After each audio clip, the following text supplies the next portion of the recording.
तो पति ब्रह्मचारी में आकाश ईसा से शादी करने वाला है, क्योंकि आकाश ईसा की मां को मारने की धमकी देता है। तो ईसा दौड़कर आती है अपनी मां को बचाने। तब तक आकाश ईसा का हाथ पकड़ लेता है और कहता है, किसी से बात करता है और हाथ जोड़ता है, उसके आगे गिड़गिड़ाता है कि कोई मुझे धमकी दे रहा है मारने के लिए, मुझे बचा लो, मुझे बचा लो। यही सब आकाश कहता है ईसा से। तो ईसा कहती है, कौन तुम्हें मारने का धमकी दे रहा है? तो इस आकाश तो बस चाले चल रहा है, क्योंकि आकाश को समझ में आ गया है कि ईसा सूरज से मिली हुई है।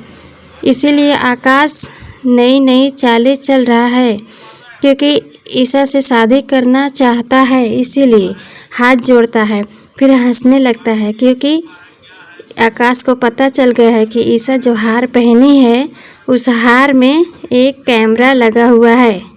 तो आकाश ईसा को दिखाता है वीडियो कि तुम सूरज के साथ मिलकर मुझे बेवकूफ़ बनाना चाहती हो, मैं सब कुछ जानता हूँ। ईसा का बाल नोचता है और ईसा तो रोने लगती है।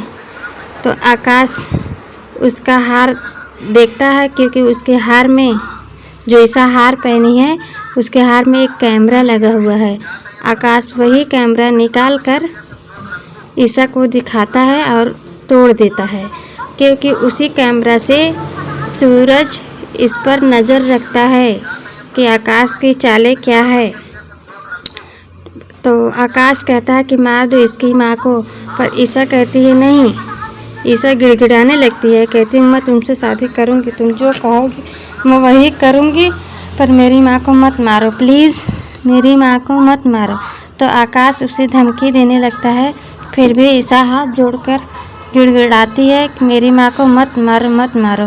पर गुंडे मारने जाते हैं, बस बाय चांस हीरो की एंट्री हो जाती है और सूरज आ जाता है और ईसा से कहता है कि अपने माँ से मिल लो। यही ईसा से कहता है। फिर ईसा आकाश से हाथ छुड़ाकर दौड़ कर जाती है, अपने माँ के गले मिल जाती है। और इधर सूरज आकाश को मारने जाता है। पहले उसकी जो पगड़ी लगाया है उसे उतार कर फेंकता है और मारने के लिए जूं हाथ करता है। बस ईसा अपनी माँ का जब घूंघट उठाती है उसमें उसकी माँ नहीं, क्योंकि आकाश ने फिर चल दी एक नई चाल। फिर आकाश हंसने लगता है, सूरज से कहता है कि तुम्हें आईएएस किसने बना दिया? तुम क्या समझते हो? तुम डाल डाल तो मैं पात पात, ये वाला डायलॉग मेरा है। इसलिए आकाश सूरज को बहुत कुछ सुनाता है कि तुम क्या समझते हो, तुम कुछ बचा लोगे ईसा की माँ को। फिर ईसा के पास जाता है, उसकी माँ की आवाज़ सुनाता है। तो ईसा की माँ कहती है मुझे अपने बच्चे से मिलना है, पर आकाश मोबाइल से फ़ोन काट देता है। फिर ईसा कहती है तुम करना क्या चाहते हो? तो आकाश कहता है शादी जान, शादी, यही। तो आकाश कहता है कि तुझे मुझसे शादी करनी पड़ेगी, वरना मैं तुम्हारी माँ को मार दूँगा। यही सूरज से भी कहता है कि कैसे बचाओगे तुम इसकी माँ को।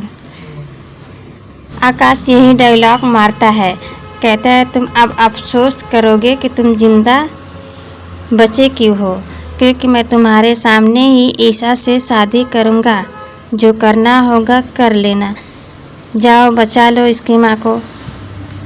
यही धमकी देता है और ईसा आती है, कहती तुम जो कहोगे मैं वही करूँगी, मैं तुमसे शादी करने के लिए तैयार हूँ। तो आकाश मान जाता है। फिर ईसा सूरज के सामने आकर हाथ जोड़ती है और सूरज भी ईसा के सामने हाथ जोड़ लेता है, कहता है कि मुझे माफ़ कर दो ईसा जी, मैं आपकी मदद नहीं कर पाया। ईसा भी हाथ जोड़कर रोने लगती है, पर सूरज इसकी माँ को तो बचाएगा ज़रूर।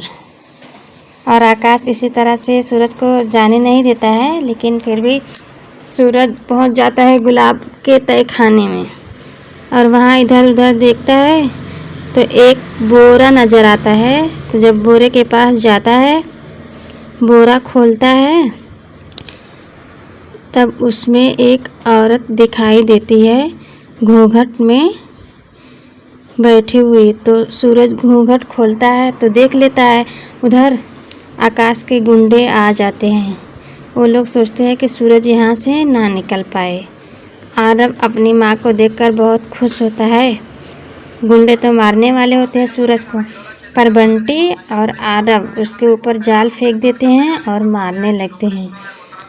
और फिर यहाँ से सूरज निकल गया है ईसा को बचाने के लिए, और इन गुंडों की धुलाई हो रही है। और आरव अपनी माँ को देखकर बहुत खुश होता है। बंटी भी बहुत खुश होता है। क्या सूरज रोक पाएगा इस शादी को?